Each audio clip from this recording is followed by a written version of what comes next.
Friends and welcome to my channel. इस video में मैं आपको ऑप्टिकल आइसोमेरिज्म के पूरे कॉन्सेप्ट बहुत ही इजी तरीके से समझाऊंगी। तो चलिए स्टार्ट करते हैं। ये जो सेटअप दिख रहा है ना आपको, ये पूरा ऑप्टिकल आइसोमेरिज्म बताएगा आपको कि ऑप्टिकल आइसोमेरिज्म होता क्या है। सबसे पहले ना, ये कोई भी ऑर्डिनरी लाइट को लेना है, ठीक है, जिसका डायरेक्शन एकदम डिफरेंट अलग अलग होता है। जैसे यहाँ पे देख रहा है, इधर है, कभी इधर है, कभी इधर है, कभी इधर, कोई इधर इधर है, अलग अलग ऑर्डिनरी लाइट है तो उसका डायरेक्शन अलग अलग होगा, ठीक है। इस ऑर्डिनरी लाइट को हम लोग पास करवाएंगे। कहाँ से पास करवाएंगे? निकोल प्रिज्म से पास करवाएंगे, ठीक है। निकोल प्रिज्म से अगर पास करवाएंगे तो ये जो ऑर्डिनरी लाइट है वो प्लेन पोलराइज लाइट में कन्वर्ट हो जाएगा, ठीक है। मतलब कि इसके डायरेक्शन सेम एक साइड हो जाएंगे। मतलब ये इस तरीके से, इस तरीके से, इस तरीके से, इस तरीके से नहीं रहेगा, ठीक है, ये पैरेलल हो जाएगा।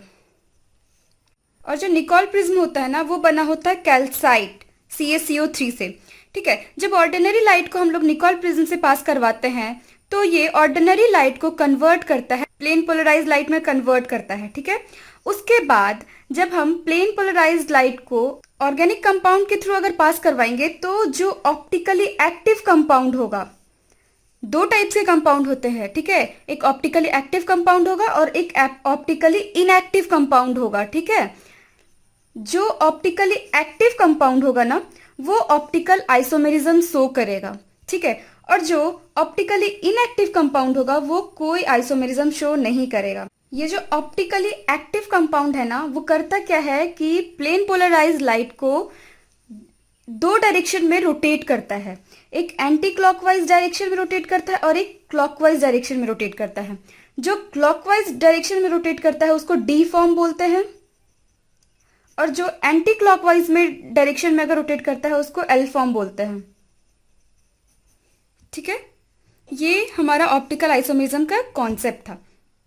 अब हमको ये पता चल लगाना है कि ऑप्टिकली एक्टिव कंपाउंड होने के लिए कौन कौन से कंडीशंस होते हैं, ठीक है। ऐसा तो नहीं है कि सारे कंपाउंड्स ऑप्टिकली एक्टिव हो गए। सबसे पहला है, कंपाउंड शुड बी एसिमेट्रिकल। मतलब प्लेन एसिमेट्रिकल, मतलब प्लेन ऑफ सिमेट्री नहीं होना चाहिए। जैसे एग्जांपल में देखिए, एक ये सर्कल है और अगर हम यहां से बीच से इसको कट करते हैं, ठीक है, तो ये दोनों इक्वल पार्ट्स में डिवाइड कर रहा है, तो इसको हम लोग प्लेन ऑफ सिमेट्री बोलेंगे। तो ये सिमेट्रिकल हो जाएगा, ठीक है। और हम लोग को क्या चाहिए? एसिमेट्रिकल, मतलब सिमेट्रिकल नहीं होना चाहिए। तो उसके लिए एग्जाम्पल, बेस्ट एग्जाम्पल है हाथ। अगर हम लोग हाथ को रखते हैं, ठीक है, अगर यहां से हम लोग कट करते हैं या फिर यहां से डिवाइड करते हैं तो हम लोग को क्या मिलता है? यहाँ पे कोई प्लेन ऑफ सिमेट्री नहीं मिलता है, ठीक है। तो अगर हम लोग हैंड का डायग्राम बनाते हैं ना, जैसे ये है,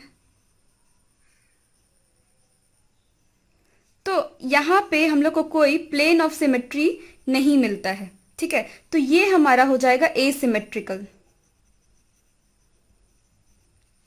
अब आते हैं, ये तो फर्स्ट कंडीशन था, ठीक है। उसके बाद सेकंड कंडीशन क्या है?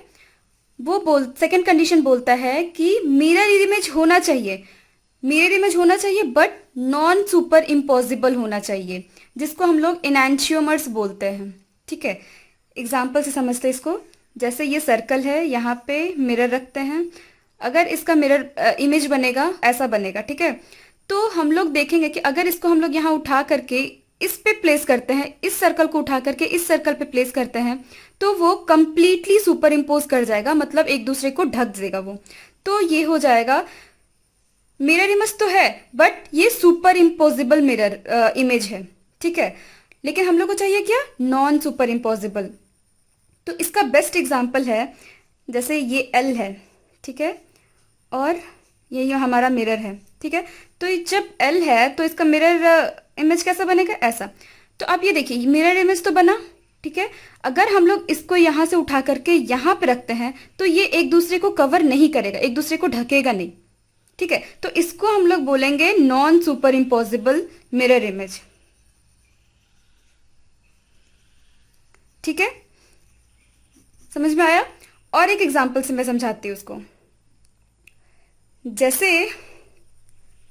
बी है, ठीक है, बी, आप कैपिटल में बी लिखिए, उसके बाद फिर मिरर में रखिए, ठीक है। तो ये मिरर इमेज जो बनेगा उसका कुछ ऐसा बनेगा। तो ये और ये non super imposable mirror image है बट नॉन सुपर इम्पोजिबल है, ठीक है। तो हम लोग को फर्स्ट वाला क्राइटेरिया पता चल गया, सेकंड भी पता चल गया। अब बोलता है थर्ड, एसिमेट्रिक कार्बन कम एटम होना चाहिए। इसका क्या मतलब है ना कि जैसे यहाँ पे एक डायग्राम बता रहा है, यहाँ पे एक कंपाउंड का डायग्राम बना रही हूँ मैं, ठीक है। जो थर्ड है वो ऐसे ऐसे है कुछ, और जो फोर्थ वाला होगा वो क्रॉस क्रॉस है। अब इसका मिरर इमेज अगर हम लोग बनाते हैं तो क्या बनेगा, ये तो अपने प्लेस पे रहेगा, ये वाला प्लेस अपने प्लेस पे रहेगा, और ये वाला जो रहेगा वो भी अपने प्लेस पे ही रहेगा। इंटरचेंज कहाँ आएगा, ये वाला ये इधर है तो ये कहाँ आ जाएगा, इस साइड आ जाएगा, ठीक है। और ये वाला जो है वो किधर आ जाएगा, ये इस साइड आ जाएगा, ठीक है। तो ये हम लोग बोल सकते हैं कि ये 4 डिफरेंट कंपाउंड्स था, ठीक है, 4, ये 1 था, ये 2 था, 3 था, 4 था। तो इसको हम लोग बोलेंगे कि ये कायरल है, कायरल कार्बन एटम है। मतलब कि ये मिरर इमेज है, एक दूसरे का मिरर इमेज है, ठीक है। नॉन सुपर इम्पॉसिबल भी है, सेकंड वाला क्राइटेरिया भी फुलफिल कर रहा है, और इनैंशियोमर्स तो है ही, सेकंड क्राइटेरिया फुलफिल किया तो इनैंशियोमर हुआ, और ऑप्टिकली एक्टिव भी है। मतलब कि चारों कंपाउंड अलग अलग है। सिंपल से एग्जांपल से समझते हैं कि यहाँ पे मान लीजिए कार्बन है और इसमें 4 अलग अलग कंपाउंड इससे अटैच्ड हैं, ठीक है। तो ये हम लोग बोलेंगे कि ये कार्बन एटम है वो कायरल है, कायरल कार्बन है, ठीक है। राइट साइड अगर मतलब क्लॉकवाइज में अगर डायरेक्शन करे, रोटेट करेगा प्लेन पोलराइज लाइट को, तो वो डी फॉर्म होता है, और एंटी क्लॉक करे तो एल फॉर्म होता है, ठीक है। बट हम लोग को निकालना है, पता कैसे चलेगा कि कैसे हम लोग डिटरमाइन करेंगे कि ये डी फॉर्म का है या फिर एल फॉर्म का है, ठीक है। तो direction of rotation of plane polarise light is taken from H to O H. H से ओ एच के पास हम लोग को जाना है। कैसे जाना है, through lower group, lower group होते हुए हम लोग को एच से ओ एच के पास जाना है। तो हम लोग चलते हैं एच से ओ एच के पास, यहाँ पे एच है, यहाँ पे ओ एच है, ठीक है। तो हम लोग इधर से भी जा सकते हैं और हम लोग इधर से भी जा सकते हैं। तो हम लोग जाए कैसे, तो हम लोग को देखना होगा कि यहाँ पे लोअर ग्रुप है कौन सा, लोअर ग्रुप कौन सा है, यहाँ पे हम लोग को दिख रहा है COOH, ये CS3 से बड़ा ग्रुप दिख रहा है, तो हम लोग को ये लोअर ग्रुप कौन सा मिला, हम लोग को CS3। तो H से OH हम लोग जाएंगे लोअर ग्रुप होते हुए इस डायरेक्शन में, तो ये हम लोग को कौन सा मिल जाएगा, डी फॉर्म हो जाएगा। ये क्लॉकवाइज आया ना। उसी तरह से इसमें भी देखते हैं, इसमें हम लोग को कहाँ से कहाँ जाना है, H से OH जाना है, ठीक है। H यहाँ पे है, लोअर ग्रुप हम लोग को यहाँ मिला, तो हम लोग H से OH जाएंगे। ये एंटी क्लॉकवाइज है, मतलब कि ये L फॉर्म है, ठीक है। ये एग्जाम्पल लैक्टिक एसिड का है, ठीक है। इसमें ना जब भी आप ऑप्टिकल आइसोमेरिज्म पढ़ोगे या फिर ऑप्टिकल आइसोमेरिज्म के कॉन्सेप्ट को पढ़ोगे तो आपको 2-3 वर्ड्स में जनरली मिलता है कि रेसमिक मिक्सचर क्या होता है। मिक्सचर से पता चल रहा होगा कि कुछ मिक्स टाइप होगा, ठीक है। जहाँ पे डी फॉर्म हो और जहाँ पे डी फॉर्म भी हो और एल फॉर्म भी हो, उस मिक्सचर को हम लोग क्या बोलेंगे, रेसिमिक मिक्सचर बोलेंगे। और ये मिक्सचर ऑप्टिकली एक्टिव होगा,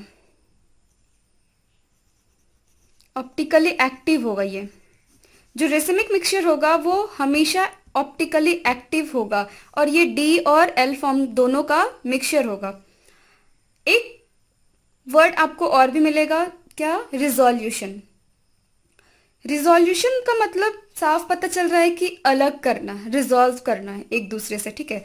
तो क्या रिजॉल्व करना, डी जो रेसिमिक मिक्सचर है ना, उसमें से डी को अलग करना, डी को एल से अलग करने को के प्रोसेस को हम लोग क्या बोलते हैं, रिजोल्यूशन।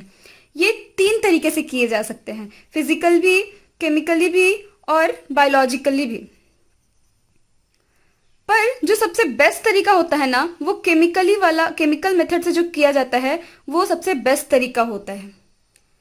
ठीक है, उसके बाद आपको एक और वर्ड मिलेगा, वर्डन इन्वर्जन।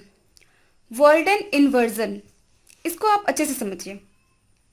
वर्डन इन्वर्जन का मतलब है कि the process of conversion of D form into L form और L form into D form, मतलब डी फॉर्म को एल फॉर्म में कन्वर्ट करना या फिर एल फॉर्म को डी फॉर्म में कन्वर्ट करने के प्रोसेस को हम लोग क्या बोलते हैं, वर्डन इन्वर्जन। इन्वर्जन का मतलब होता है, समझ में, वर्ड से ही समझ में आ रहा है कि कन्वर्जन होता है। ठीक है, तो एक एग्जाम्पल से इसको समझते हैं। ठीक है, यहाँ पे देखिए आप H और OH है। ठीक है, H और OH हम लोग देख रहे हैं यहाँ पे, तो ये कौन से फॉर्म में है, डी फॉर्म में है। H से OH ये मतलब क्लॉकवाइज में है, तो ये डी फॉर्म में है। ठीक है, इसको अगर हम लोग PCl5 से क्रॉस करवाएंगे तो जो POH निकल मिल करके बाहर निकल जाएगा और जो ये Cl रहेगा वो यहाँ पे जाकर के अटैक करेगा। यहाँ पे खाली जगह मिलेगा उसको, तो ये यहाँ पे जाकर के अटैक करेगा। अब जो ये इंटरमीडिएट मिला ना, इसको हम लोग KOH से पास करवाएंगे। ठीक है, तो KOH से पास करवाएंगे तो KCl मिल करके KCl बन के बाहर आ जाएगा। अब बचेगा OH। OH बचेगा तो इसको जहां नजदीक, जो भी नजदीक पोजीशन मिलेगा, तो OH के लिए तो सबसे नजदीक पोजीशन यही मिलेगा ना, तो वो यहीं पे अटैक करेगा। अब ये इधर घूम करके तो नहीं आएगा अटैक करने के लिए। यहां पे था कि